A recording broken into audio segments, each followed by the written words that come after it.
वाळवा तालुक्यातील कासेगाव येथे रिव्हॉल्व्हरने गोळ्या घालून केलेल्या खुनाचा उलगडा करण्यात पोलिसांना 24 तासात यश आले। पांडुरंग भगवान शिंदे यांचा खून अनैतिक संबंधांच्या संशयावरून सुपारी देऊन झाल्याचं पोलीस तपासात उघड झाले।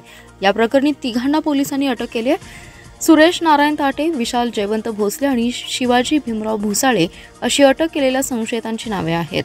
कासेगाव येथे शुक्रवारी सकाळी 7:30च्या सुमारास खुनाचा प्रकार घडला होता। कासेगाव वाटेगावच्या दरम्यान रस्त्याकडेला असणाऱ्या विहिरीजवळ शेतात जाणाऱ्या पांडुरंग शिंदे यांचा रिव्हॉल्व्हरमधून गोळ्या झाडून खून झाला होता। या खून प्रकरणानंतर विशेष पोलीस महानिरीक्षक सुनील फुलारी, पोलीस अधीक्षक संदीप घुगे, अप्पर पोलीस अधीक्षक ऋतू खोकर यांनी घटनास्थळी भेट देत तपासाच्या सूचना केल्या होत्या। मृत पांडुरंग शिंदे याच्यावर पूर्वी सावकारी गुन्हा दाखल असल्याने हा खून आर्थिक व्यवहार किंवा सावकारीतून झाला असावा असा अंदाज होता। मात्र वरिष्ठांनी यास अनैतिक संबंधांच्या अनुषंगाने माहिती काढण्याच्या सूचना दिल्या होत्या।